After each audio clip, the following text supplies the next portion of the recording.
How to protect your Instagram account. तो देखो ये पुराना टॉपिक है, तो मैं पुराने टॉपिक पे यह वीडियो बनाना चाहता हूँ। तो इस मैंने सोचा कि आप सभी लोग का आईपी से इंस्टाग्राम जा रहा है, तो मैं आपका एक सॉल्यूशन लेके आता हूँ जिससे भाई आपका इंस्टाग्राम अकाउंट लॉन्ग टाइम तक चलता रहे। तो देखो मेरे को टेलीग्राम पे इतने ज़्यादा मैसेज आ रहे थे कि मेरे को बोल रहे थे कि मेरा आईपी से ही जा रहा है, कुछ भी सॉल्यूशन नहीं मिल रहा है मेरे को, कुछ ऐसा बताओ जिससे मेरा अकाउंट चलने लगे और आईडी बैन ना हो। तो देखो नॉइस अगर आ रही हो तो मेरे को माफ़ करना, क्योंकि भाई ये तो मैं कुछ भी नहीं कर सकता हूँ, ये तो आईफोन में होता रहता है। तो चलो अब मैं बताता हूँ आप इसको फिक्स कैसे कर सकते हो। तो आप कुछ भी नहीं करना है, आप दूसरे मोबाइल से एक अकाउंट क्रिएट करना है जिसमें भाई कभी बैन ना हो, ठीक है। और फिर अकाउंट क्रिएट करने के बाद आपको जो भी अकाउंट में चलाना है वो अकाउंट आपको मतलब लॉगिन कर लेना है अपने मोबाइल में, ठीक है। लॉगिन करने के बाद आपको कुछ भी नहीं करना है, एडिट प्रोफाइल में चले जाना है। जैसे कि मैं यहाँ पे प्रोफाइल में एडिट कर रहा हूँ, तो यहाँ पे आपको नाम में जाने के बाद आपको ऐसा नाम रखना है जो आपका डॉक्यूमेंट अपने पास होता है, ठीक है, लाइव होता है। अगर आपके पास करंटली डॉक्यूमेंट पड़ा है आपके पास, तो वही डॉक्यूमेंट का नाम यहाँ पे आधा करके लिख देना है। जैसे कि सरनाम लिख सकते हो, फिर उसके बाजू में नाम लिख सकते हो। तो यहाँ पे मैंने ऐसे किया, मेरे पापा का यहाँ पे डॉक्यूमेंट का नाम लिख दिया है। आप भी ऐसे ही कर सकते हो। जो आपको अनपेज डॉक्यूमेंट हो, कभी यूज़ ना किए हो इंस्टाग्राम पे, ऐसा डॉक्यूमेंट के यहाँ पे नाम लगाना है। और वही डॉक्यूमेंट से आप अपने इंस्टाग्राम अकाउंट अनबैन भी कर सकते हो, ठीक है। तो वो कभी यूज़ ना होना चाहिए, ये सब डॉक्यूमेंट आपको लेना है। वरना भाई आपने ऑलरेडी यूजर डॉक्यूमेंट ले लिया है तो भाई आपके तो लग ही जाएंगे, वो भी अकाउंट परमानेंट ही जाएगा। फिर आपको अपना नाम दिखाने के बाद आपको जाना है बायो में। तो बायो में आपको करना क्या है, आपको पूरा नाम लिख देना है जो आधार कार्ड या फिर डॉक्यूमेंट में होता है, ठीक है। तो यहाँ पे मैं लिख दिया तो मेरे पापा का पूरा नाम, अपने जो सरनेम होता है, फिर नाम होता है, फिर उसके फादर का नाम होता है, वो मैंने यहाँ पे लिख देता हूँ, ठीक है। मैंने अपने पापा का पूरा नाम और उनके फादर का मतलब मेरे दादा का पूरा नाम लिख दिया है। लिखने के बाद आप अपने हिसाब से क्लियर कर सकते हो, ठीक है। जैसे कि डॉक्यूमेंट में जो पूरा नाम होता है वो आपको बायो में लगाना है और आधा नाम आपको नाम में लगाना है। फिर उतना सब करने के बाद आपको जनरल में जाके आप अपने हिसाब से सिलेक्ट कर सकते हो। जैसे कि डॉक्यूमेंट अलग अलग होते हैं, फीमेल का होता है डॉक्यूमेंट, मतलब मैन का होता है। तो आप अपने हिसाब से यहाँ पे सिलेक्ट करके आपको यहाँ पे प्रोफेशनल पे डैशबोर्ड करना है, मतलब कि ये शिफ्ट करना है।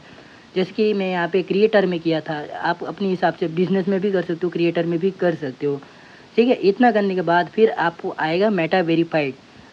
चांसेस है कि भाई आपको फ्री में मिल जाएगा, ठीक है, फ्री ट्रायल मिलेगा।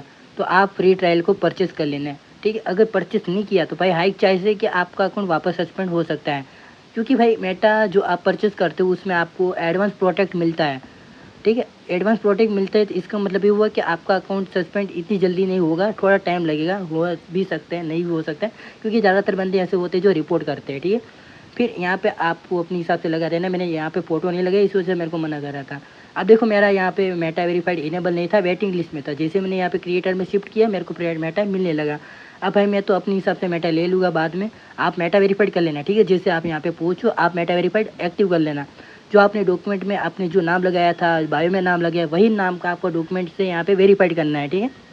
सबसे पहली बात यहाँ पे वेरीफाइड करना है। वेरीफाइड करने के बाद आपको जाना है सेटिंग के अंदर, अकाउंट सेंटर के अंदर, ठीक है। आपका जो अकाउंट सेंटर आता है उसके अंदर चले जाना है। यहाँ पे फिर यहाँ पे मैं यहाँ पे जो गोल गोल कर रहा हूँ, ठीक है, यहाँ पे आपको अपनी पीएफ पे लगा देना है जो आपके डॉक्यूमेंट में है वो भी, या फिर कोई से भी रैंडमली लगा सकते हो, पर आप चाहो तो अपना डॉक्यूमेंट का लगा देना, ठीक है।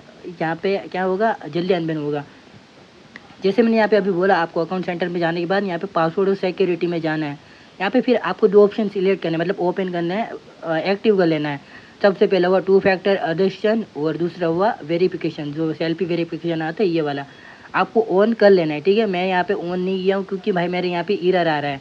तो आप अगर एरर नहीं आ रहा है तो आप यहाँ पे जाके ऑन कर लेना। ऑन करने के बाद यहाँ पे आपको 2 फैक्टर ऑन कर लेना, ठीक है।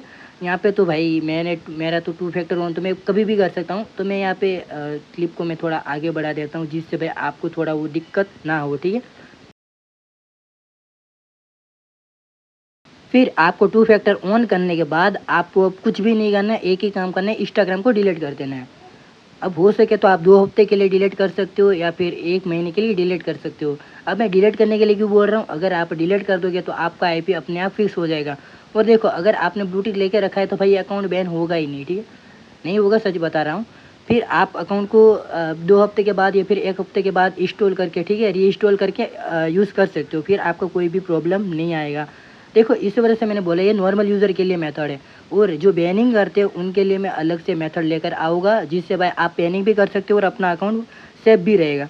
तो ये वाला वीडियो तो भाई नॉर्मल यूज़र के लिए था। तो भाई आप अपने हिसाब से यूज़ करो, जैसे मैंने यहाँ पे मेथड बताया आप वैसे ही करना है। अपने डॉक्यूमेंट का नाम लगाना है, बायो में भी वही लगाना है, वेरिफिकेशन सेल्फी सब कुछ करके फिर आपको यूज़ करना है। तो चलो दूसरी वीडियो में मिलते हैं। Radhe Radhe, bye bye.